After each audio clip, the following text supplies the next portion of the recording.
Dans la tradition chrétienne, il y a 4 évangiles. Mais pour les archéologues, il en existe bien davantage. Tous dissimulés et proscrits par l'Église primitive. Que contiennent ces écritures récemment mises au jour et pourquoi ont-elles été interdites pendant des siècles? Les technologies de pointe nous dévoileront l'histoire secrète du christianisme, enfouie dans les évangiles perdus.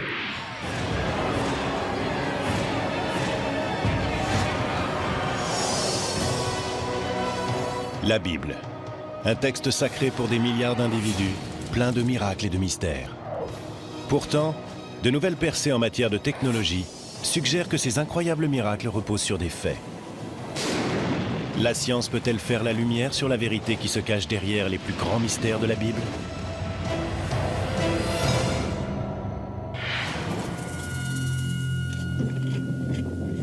Hiver 1886. Des archéologues français sont à la recherche d'objets dans la partie chrétienne d'un cimetière de Haute-Égypte. Soudain, ils font une découverte qui va bouleverser l'histoire du christianisme. Ils mettent au jour la tombe d'un moine enterré au 8e siècle, depuis longtemps tombé dans l'oubli. Mais la vraie trouvaille, c'est ce que le moine a emporté avec lui dans l'au-delà. Les personnes qui avaient enterré le moine avaient apparemment placé ce petit manuscrit de papyrus dans sa tombe. De cette façon, le moine partait dans l'au-delà accompagné de l'un de ses textes préférés. Ce texte contenait non pas l'évangile de Matthieu, Marc, Luc ou Jean, mais l'évangile de Pierre. Le texte se veut un véritable évangile, autrement dit un récit de première main relatant la vie de Jésus. Pourtant, son auteur prétend être l'apôtre Pierre.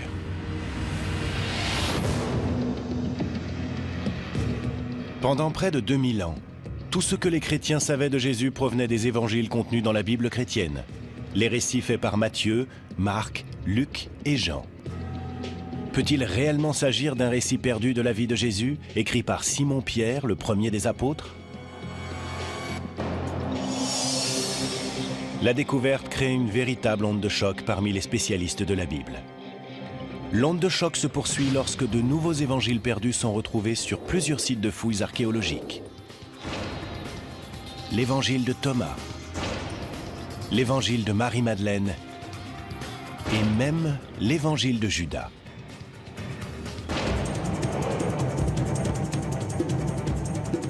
La découverte des évangiles perdus révèle aussi une lutte secrète, aujourd'hui oubliée, mais jadis capitale. Une lutte pour le fondement du christianisme.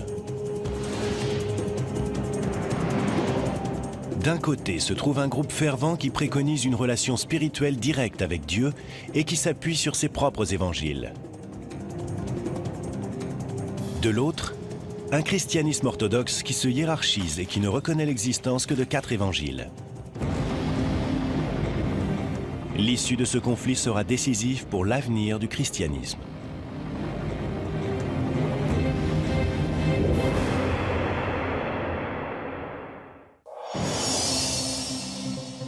Mais à l'aube du christianisme, il n'existe aucun évangile, ni aucune Bible chrétienne. La religion chrétienne naît autour de l'an 30, lorsque quelques Juifs décident de suivre les enseignements de Jésus de Nazareth. L'histoire avec un grand H se transmet à travers des histoires. C'est ce qui s'est passé avec les premiers disciples de Jésus. Ces personnes étaient pauvres, marginalisées, et ne savaient très certainement ni lire ni écrire. Elles ont donc fait comme tout le monde. Elles ont raconté des histoires. Les gens parlaient entre eux. Toi qui as connu Jésus, que t'a-t-il dit lorsque tu l'as rencontré? Est-ce que tu as fait route avec lui? Tu te rappelles ce qui s'est passé? Moi, j'ai entendu dire que... Les récits de la vie de Jésus n'ont pas été écrits avant des décennies. Les spécialistes pensent que le tout premier évangile, celui de Marc, a été rédigé autour de l'an 70, 40 ans après la mort de Jésus. Mais ce n'était pas le seul. En l'an 200 après Jésus-Christ, ces écritures ne se résumaient pas à 4 évangiles. Il pourrait y en avoir eu près de 50. Ils étaient intitulés l'Évangile de Philippe, l'Évangile des Hébreux ou encore l'Apocalypse de Pierre. Certains de ces écrits ont été mentionnés par des auteurs antiques, mais jusqu'à récemment, ils semblaient avoir tous disparu. Que leur est-il arrivé? Et pourquoi n'y a-t-il que 4 évangiles de nos jours? La réponse tient davantage de la politique que de la religion. La Bible n'est pas tombée du ciel. Elle a été élaborée par des penseurs chrétiens qui représentaient un point de vue bien spécifique. Ce qui est surprenant, c'est que la Bible chrétienne telle qu'on la connaît n'est vraiment née que 300 ans après la mort de Jésus. Et l'homme qui en a déterminé le contenu avait des intentions très concrètes, qui n'avaient que peu de rapport avec la religion.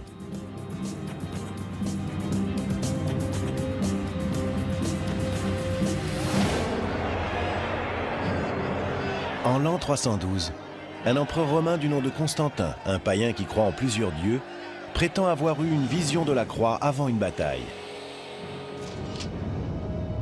Après sa victoire, il se convertit au christianisme et en fera même une religion d'État semi-officielle.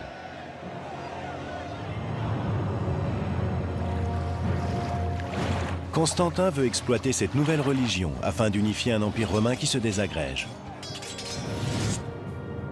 À cette époque, le christianisme est une religion très peu organisée, composée de communautés aux croyances diverses et qui se base sur des textes différents. Une situation que l'empereur veut changer. Constantin a compris que les chrétiens manquaient sérieusement d'organisation. Et s'il y a bien une chose que les Romains savaient faire, c'est organiser les choses. En 325 après Jésus-Christ, l'empereur Constantin convoque le concile de Nicée pour définir les principes fondamentaux du christianisme. Il réunit les dignitaires chrétiens les plus influents pour discuter de la manière d'établir un dogme officiel. Il est intéressant de noter que ce que l'empereur cherche avant tout, c'est l'unité. Il veut que la religion chrétienne fournisse une base idéologique à l'Empire. Le but du concile convoqué par Constantin est d'uniformiser la foi dans une visée aussi bien religieuse que politique. Après des semaines de débats, les différents évêques et prêtres conviennent d'un ensemble de principes destinés à unifier les communautés chrétiennes et à placer fermement la religion sous le contrôle de l'empereur. Il a alors fait usage de son autorité et il a dit à tout le monde, « Voilà, nous y sommes ». Les choses changent radicalement sous Constantin. On assiste à une redéfinition complète de la notion de Dieu. À partir de ce moment-là, Dieu est le protecteur de l'État, et l'État va ensuite utiliser la religion à ses propres fins pour s'unifier, parce que sans unité, il est très difficile de gouverner. Constantin veut aussi faire de l'ordre dans les Écritures et ne conserver que celles qu'il considère comme adaptées à cette nouvelle religion d'État. Si le concile de Nicée ne décide pas officiellement du contenu de la Bible chrétienne, Constantin fait clairement comprendre quels évangiles il juge acceptables. Il ordonne la création de 50 exemplaires d'une Bible chrétienne, qui contient uniquement les évangiles de Matthieu, Marc, Luc et Jean. Que sont devenus les autres évangiles? En l'an 382, un autre concile de l'Église en interdit littéralement la lecture aux chrétiens. Sous le règne de l'empereur chrétien Théodose, tous les autres évangiles sont considérés comme hérétiques. Ils sont interdits ou enterrés, et leurs propriétaires sont arrêtés et parfois exécutés.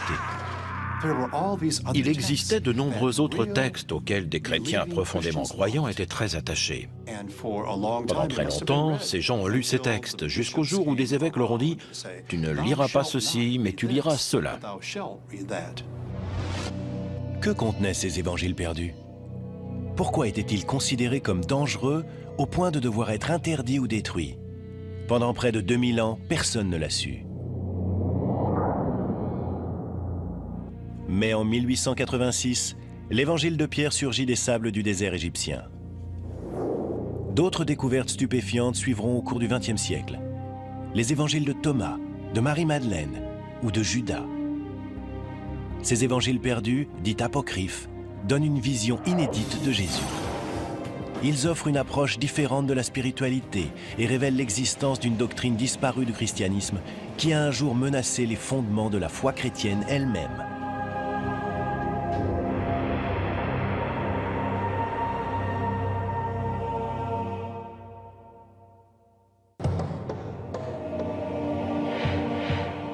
Pendant près de 2000 ans, les chrétiens ont cru que seuls 4 évangiles racontaient l'histoire de Jésus de Nazareth.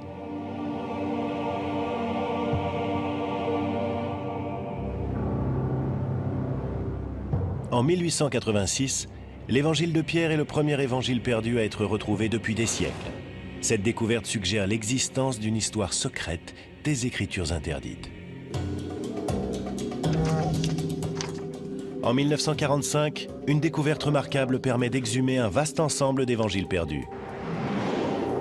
Ces textes vont conduire à réécrire toute l'histoire du christianisme.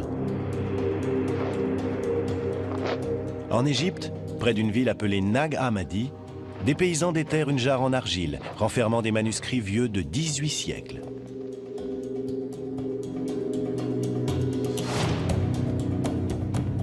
La jarre contient 52 textes différents intitulés « Les Actes de Pierre », « L'Apocalypse de Jacques » ou encore « l'Évangile de Thomas ».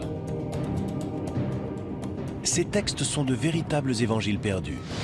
Ils ont été mentionnés par certains auteurs de l'Antiquité, mais ont sans doute été mis à l'index quand Constantin a décidé de réglementer la nouvelle religion en l'an 325. Jusqu'à ce jour, ces écritures n'étaient qu'une légende.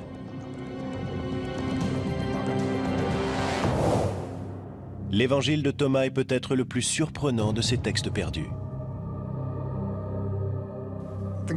L'évangile de Thomas est un document fascinant.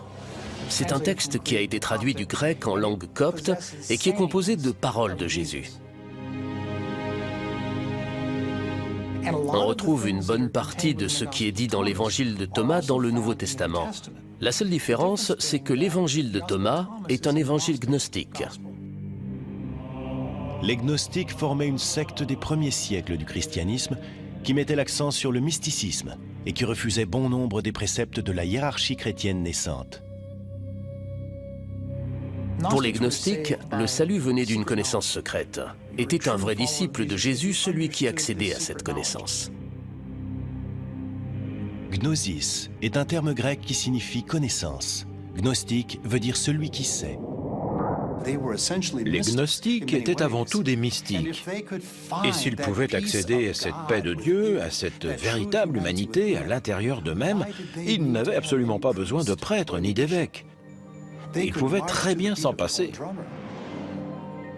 Dans l'évangile de Thomas, Jésus semble transmettre un message étrange, un enseignement secret bien différent de celui des évangiles canoniques.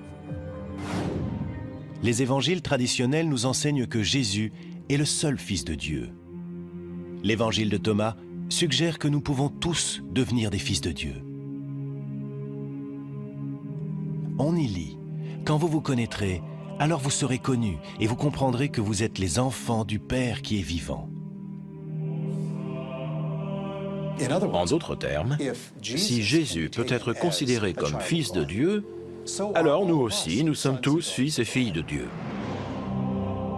Il n'a rien que nous ne puissions pas avoir. Nous pouvons avoir la même relation avec le divin, nous pouvons faire un avec Dieu.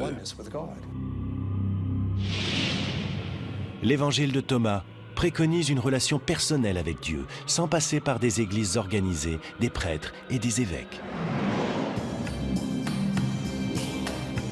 De nombreux prêtres et évêques s'offusquaient de ces gnostiques qui faisaient les choses à leur manière, qui entretenaient un lien direct avec Dieu. Tout ça passait très mal auprès des autorités de l'Église.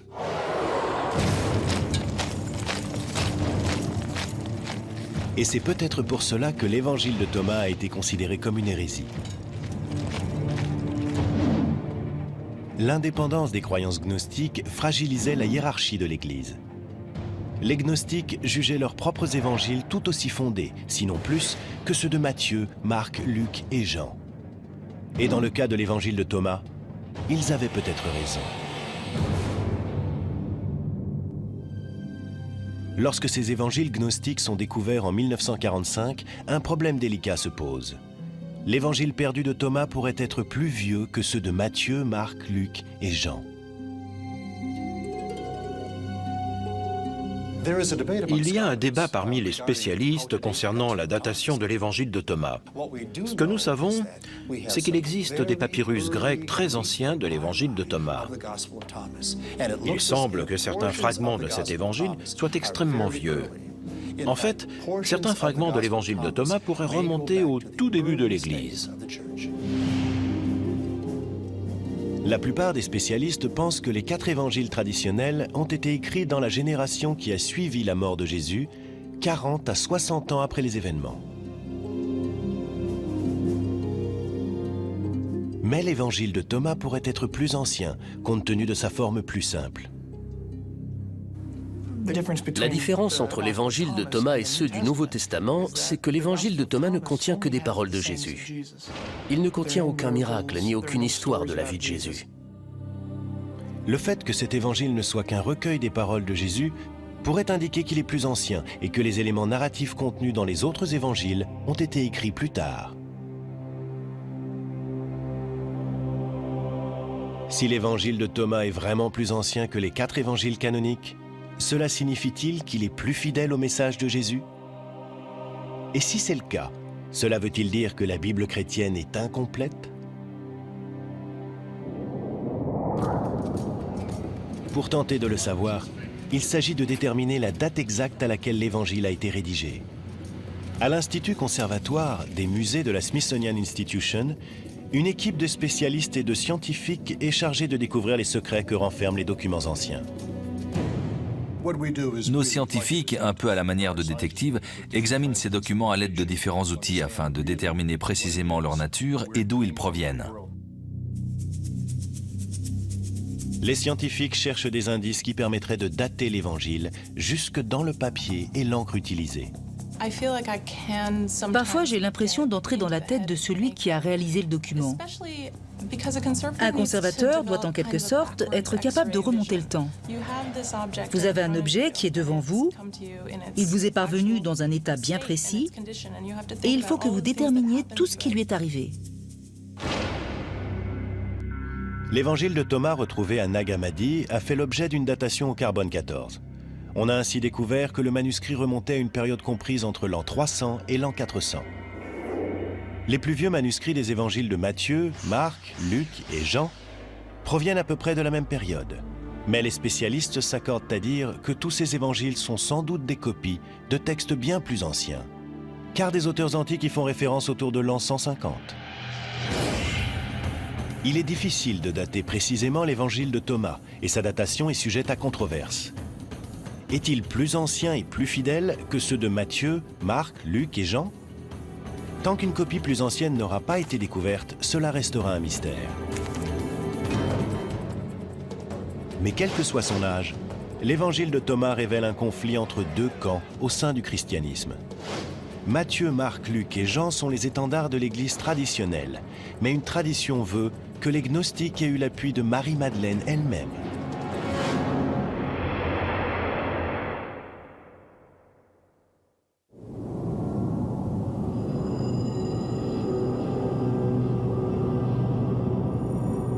Pendant des siècles, les chrétiens ont cru que seuls 4 évangiles rapportaient la vie et le message de Jésus de Nazareth.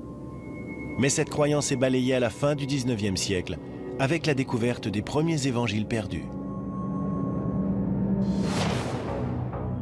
L'un des plus fascinants de ces textes oubliés est retrouvé en Égypte en 1896.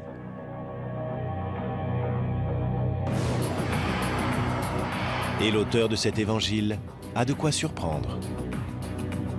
Cet évangile a été écrit au nom d'une femme. Et pas n'importe quelle femme, mais Marie-Madeleine. On ne parle pas de la Marie-Madeleine qui a joué un rôle dans la Bible, de la prostituée repentante. Il s'agit de Marie-Madeleine, la disciple bien-aimée, celle qui a fait partie des proches de Jésus. Seuls quelques fragments subsistent, mais ils mettent en évidence l'importance qu'a eue Marie. Si l'évangile de Marie est authentique, cela signifie que les femmes ont un jour joué un rôle de première importance dans l'Église chrétienne. Cela veut dire que Marie-Madeleine n'était pas une ancienne prostituée, mais qu'elle était à la tête des apôtres. Et dans une religion dominée depuis des siècles par les hommes, cela signifie que l'évangile le plus important est attribué à une femme. L'évangile de Marie rapporte en détail les enseignements que Jésus transmet secrètement à Marie. Des enseignements qui portent sur la vie, la mort et le paradis. Dans cet évangile, Jésus révèle à Marie certaines choses au sujet de la vie après la mort en des termes profondément gnostiques. Dans les 4 évangiles traditionnels, la vie après la mort est décrite comme un paradis de béatitude. Mais dans l'évangile de Marie, la vie dans l'au-delà implique un étrange voyage de l'âme après la mort, au cours duquel le défunt rencontre des créatures angéliques et démoniaques pendant l'ascension de l'âme vers le ciel. Jésus ne révèle ce secret qu'à Marie.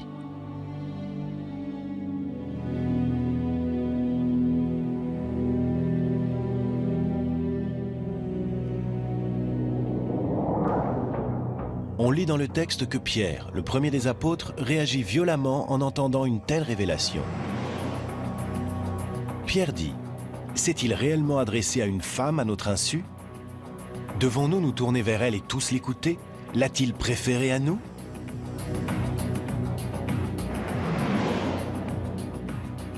Les apôtres ne tiennent pas compte des réserves de Pierre et soutiennent Marie en disant, « Si le Sauveur l'a rendue digne, qui es-tu pour la rejeter ?»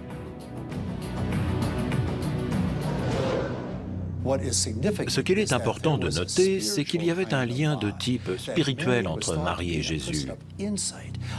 Marie était considérée comme une personne perspicace, influente, quelqu'un qui savait motiver les autres. C'était là son véritable don. Elle comprenait l'esprit de Jésus et elle a su communiquer cela.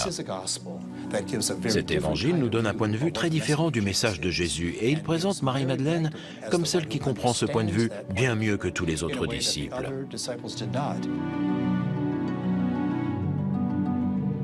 Mais s'agit-il d'un véritable évangile? Est-ce vraiment le témoignage direct de Marie-Madeleine? Si c'est le cas, cela pourrait bouleverser l'histoire du christianisme et apporter une vision radicalement différente du rôle des femmes dans l'Église chrétienne. La clé réside dans la datation de ce texte. Est-il plus ancien que les 4 évangiles canoniques? Et peut-il avoir été écrit par Marie-Madeleine elle-même?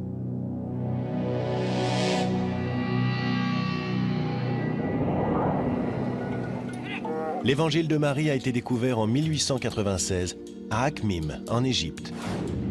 Une datation au carbone 14 nous apprend que le texte a été copié au 5e siècle. Mais au fil des années, des fragments de l'évangile de Marie ont été exhumés dans d'autres régions d'Égypte, et ils sont bien plus anciens. De nouvelles avancées technologiques peuvent permettre d'affiner la datation des plus petits fragments d'un texte ancien. En se servant d'un microscope 3D, les scientifiques peuvent examiner les fragments dans les moindres détails afin de déceler des indices permettant de les dater. À ce niveau de détail, un morceau de papyrus moderne ne ressemble en rien à un manuscrit ancien. Si ce papyrus avait 2000 ans, la surface ne serait pas aussi brillante. Elle serait bien plus mate, parce que les fibres seraient usées, et cela aurait créé comme des poils, un peu comme sur du daim.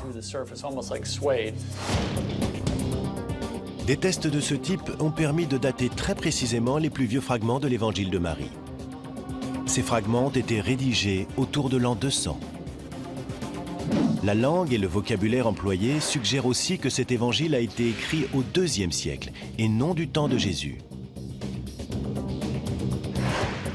Il est donc très peu probable que Marie-Madeleine ait écrit l'évangile qui porte son nom. La plupart des spécialistes pensent qu'on doit sa création à un chrétien gnostique du IIe siècle qui voulait invoquer l'autorité d'une femme apôtre. On ignore qui a rédigé ce manuscrit, mais beaucoup pensent percevoir dans ce texte la voix et le point de vue d'une femme. Il est possible qu'enfin, on nous donne à entendre une voix qui est étouffée dans les autres évangiles. Le plus important peut-être, c'est que l'évangile de Marie révèle l'existence d'un conflit au sein de l'Église primitive au sujet du rôle des femmes. L'autorité exercée par les femmes dans les premiers siècles de l'histoire chrétienne est un thème passionnant à étudier, et l'évangile de Marie témoigne de cette autorité. Le fait que Marie exerce une autorité tout en étant une femme est un concept révolutionnaire dans l'Église primitive. L'existence d'un évangile de Marie indique qu'il y avait des groupes tels que les gnostiques qui étaient bien plus ouverts à l'idée d'intégrer les femmes dans leur communauté pour qu'elles en deviennent des membres à part entière. Certains membres de l'Église orthodoxe qui émergeaient à cette époque s'en plaignaient. Ils se disaient « Quoi? Il y a des femmes qui administrent les sacrements? Il y a des femmes ordonnées parmi les gnostiques? Quelle honte !» Les gnostiques, eux, ne voyaient aucune honte à cela. Le fait qu'il existe un évangile de Marie est parfaitement en accord avec leur doctrine.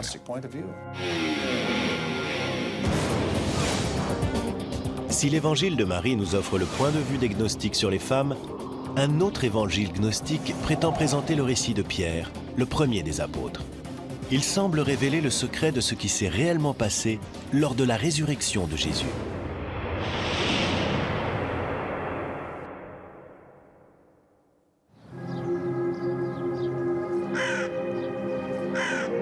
En 1886, lors de fouilles en Égypte, des archéologues français exhument une ancienne tombe chrétienne qui recèle un trésor extraordinaire.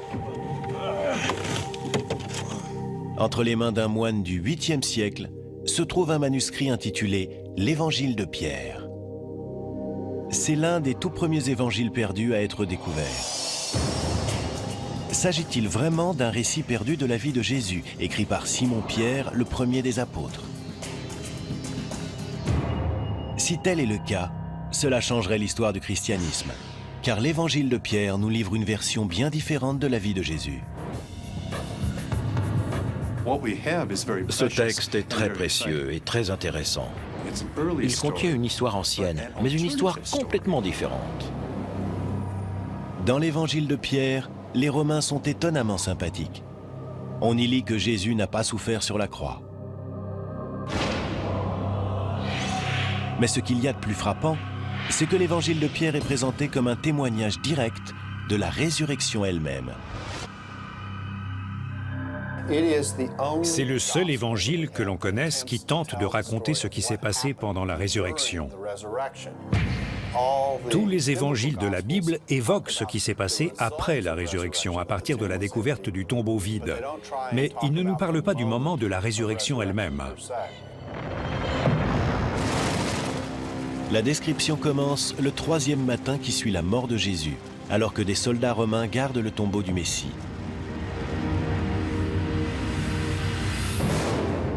L'Évangile de Pierre raconte: le tombeau s'ouvrit et les soldats le virent car ils montaient la garde. Et comme ils expliquaient ce qu'ils avaient vu, ils virent 3 hommes sortir du tombeau. Il voit 2 hommes sortir, en soutenant un 3e, Jésus vraisemblablement. Puis une voix grave se fait entendre et dit « As-tu prêché? As-tu prêché à ceux qui sont morts ?»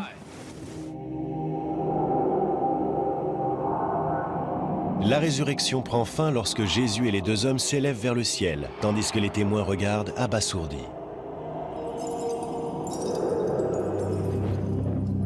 L'Évangile se termine par une phrase qui présente le récit comme un témoignage direct de l'apôtre Pierre lui-même. Ce texte peut-il être réellement l'œuvre du premier des apôtres, le premier pape? A-t-il été rédigé à la même époque ou plus tôt que les 4 évangiles traditionnels? S'agit-il d'un récit plus tardif, d'un faux récit qui se serait lui-même fait passer pour un témoignage de Pierre? Les données archéologiques ne sont pas claires.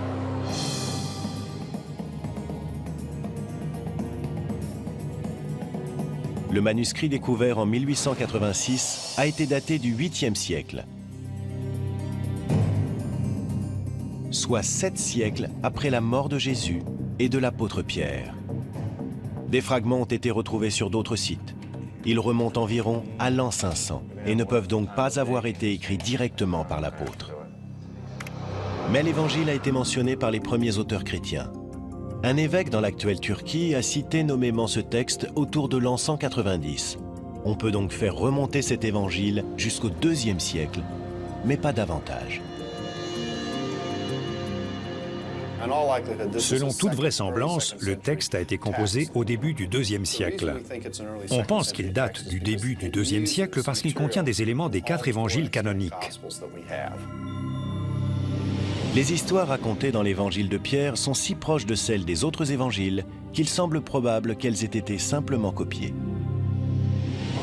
Quiconque a écrit cet évangile au IIe siècle a prétendu qu'il s'agissait de l'œuvre de l'apôtre Pierre afin de lui donner plus d'autorité. Dans le monde antique, c'était une pratique courante. Quand quelqu'un voulait faire part d'une idée qu'il croyait être vraie ou qu'il voulait à tout prix transmettre aux premiers chrétiens, il ne le faisait pas dans sa propre voix, mais à travers la voix d'une autre personne qu'il considérait comme faisant autorité. À cet égard, l'évangile de Pierre n'est pas un texte authentique, mais un faux. Cela nous amène à un point important et troublant. Si l'évangile de Pierre n'est pas authentique, alors ceux de Matthieu, Marc, Luc et Jean ne le sont sans doute pas non plus. On ne sait pas qui sont leurs auteurs, mais ces évangiles ont été rédigés au nom de Matthieu, Marc, Luc et Jean, parce que c'étaient les grandes figures du passé. Mais c'est un fait, ils n'ont très certainement pas été composés par Matthieu, Marc, Luc et Jean. La plupart des spécialistes s'accordent à dire que même les 4 évangiles canoniques n'ont pas été écrits par les apôtres dont ils portent le nom, mais par des disciples de ces apôtres. Si les évangiles de Matthieu, Marc, Luc et Jean n'ont en fait pas été écrits par les apôtres, cela signifie-t-il que l'évangile de Pierre ou l'évangile de Marie peuvent être considérés comme tout aussi authentiques? La réponse à cette question reste floue pour les historiens. Mais certains éléments contenus dans l'évangile de Pierre laissent penser qu'il ne peut pas être le témoignage de quelqu'un, et encore moins de l'apôtre Pierre. Le texte nous livre un contenu douteux. Dans la scène de la résurrection, Jésus et les 2 anges sont décrits comme s'étirant au-delà des cieux. Et derrière Jésus, la croix émerge du tombeau et parle. L'Évangile dit « Ils entendirent une voix venue des cieux. As-tu prêché à ceux qui se sont endormis ?» Et la réponse vint de la croix « Oui ». L'évangile de Pierre était bien trop fabuleux. Ces hommes immenses dont la tête dépasse les cieux et cette croix qui parle, tout ça était bien trop gros pour que qui que ce soit y croie. L'Église primitive recherchait la simplicité et la sobriété. C'est peut-être l'une des raisons pour lesquelles l'évangile de Pierre n'est pas reconnu comme tel lors du concile de Nicée convoqué par Constantin. Pourtant, des groupes de chrétiens fervents continuent d'y voir un texte sacré, au point de le placer dans la tombe d'un moine autour de l'an 700. J'aime à penser qu'il y a eu un moine qui s'est accroché à ce texte, non seulement sur terre, mais aussi dans l'au-delà.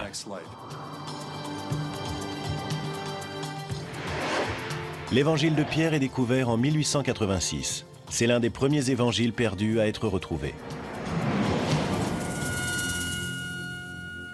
La plus récente découverte d'évangiles apocryphes ne date que de 2006.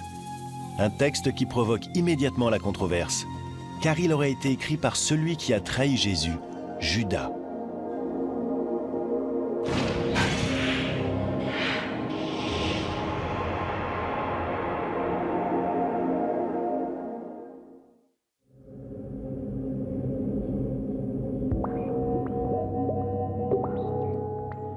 La découverte d'évangiles perdus au cours du XXe siècle a changé notre compréhension de l'histoire du christianisme. Mais l'un de ces textes récemment découverts met en doute les fondements même des croyances chrétiennes traditionnelles. En 2000, un manuscrit en papyrus est racheté à un marchand d'antiquités égyptien. On pense qu'il aurait été à l'origine retrouvé près de Nag Hammadi, où ont été mis au jour les premiers évangiles gnostiques. Il est identifié comme l'évangile de Judas. Judas Iscariote.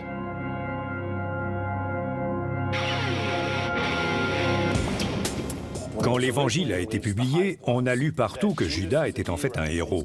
Il n'était plus celui qui avait trahi Jésus, comme on le décrivait dans les évangiles bibliques, mais celui qui était loué dans les cieux parce qu'il avait simplement accompli la volonté de Dieu.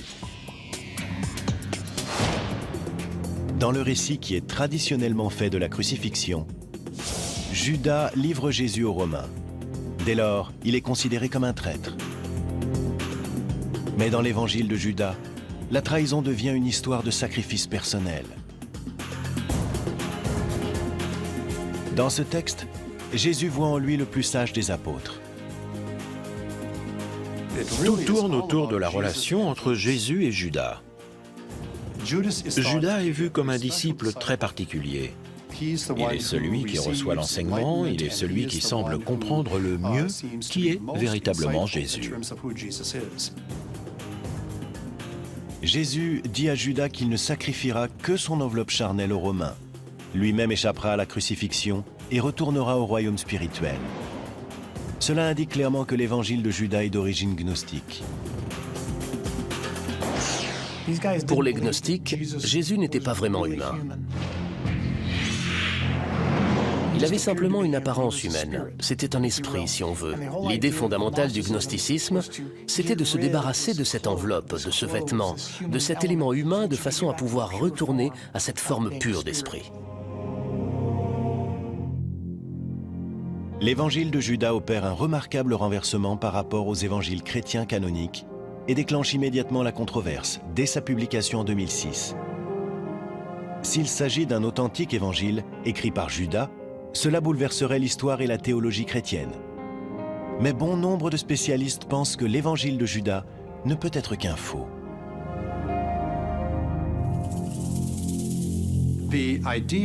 L'idée qu'il puisse exister un évangile de Judas Iscariote a quelque chose de tellement provocateur que beaucoup de gens se sont posé des questions. Est-ce que ce texte pourrait être un faux ? Théoriquement, quelqu'un qui aurait un sens de l'humour diabolique ou qui voudrait jouer un tour au monde entier pourrait très bien prendre un papyrus ancien, composer un texte et piéger tout le monde. Pendant des semaines, l'évangile de Judas a été soumis à un examen minutieux.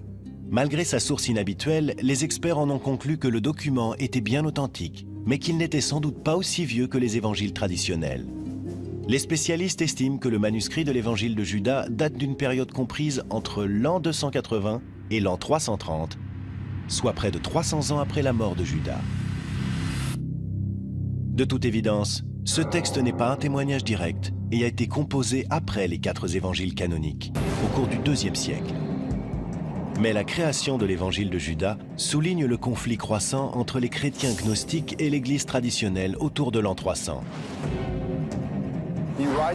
En écrivant cet évangile et en l'attribuant à Judas, on amène les gens à penser tous ces personnages différemment. Cela change radicalement la donne. Tout est renversé.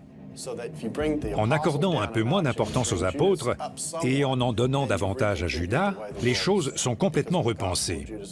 L'évangile de Judas est une critique très vive de l'Église et de ses racines apostoliques.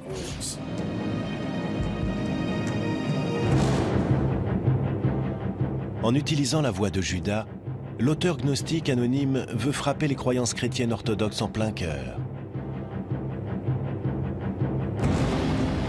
Alors que les chrétiens gnostiques multiplient les provocations, les autorités de l'Église orthodoxe commencent à organiser leur riposte.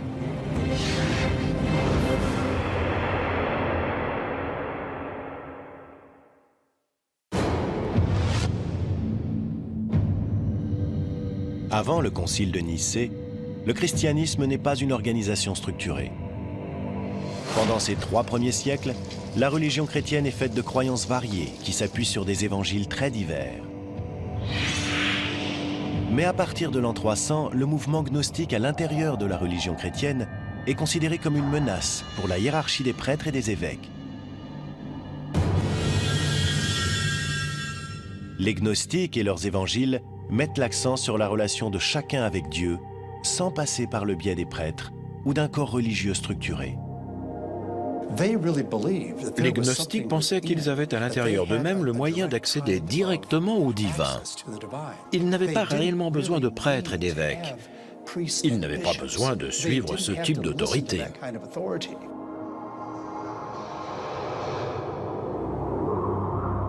Mais c'est peut-être cette importance accordée par les gnostiques au mysticisme et à la révélation personnelle qui va les conduire à leur perte. Au lieu de bâtir une communauté et de gagner des adeptes, le cercle fermé des gnostiques commence à perdre de son influence politique. Pendant ce temps, la hiérarchie chrétienne qui se met en place attire l'attention des dirigeants romains. Avec le concile de Nicée en l'an 325, l'empereur Constantin renforce l'assise politique des évêques orthodoxes et de leur hiérarchie.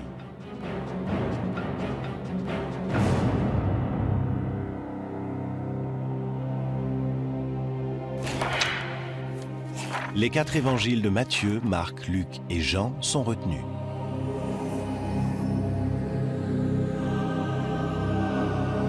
Les évangiles gnostiques sont rejetés, du moins officiellement. Il est important de bien garder à l'esprit que certains croyants étaient très attachés à ces évangiles qui ne figurent pas dans le Nouveau Testament. Ils ont longtemps été lus. Mais que nous dit cette évolution fondamentale du Nouveau Testament de la légitimité des évangiles perdus? L'étude des évangiles perdus est tout à fait fascinante. Elle nous aide à comprendre les pressions culturelles qui s'exerçaient au sein du christianisme. C'est assez passionnant d'imaginer ce qui aurait pu se passer à Nicée et par la suite si c'était une perspective gnostique qui l'avait emporté. Je pense que le fait d'être un disciple de Jésus aurait eu une dimension plus mystique, quelque chose de plus intime. L'Église aurait été très différente, avec des caractéristiques tout autres et un sens plus mystique.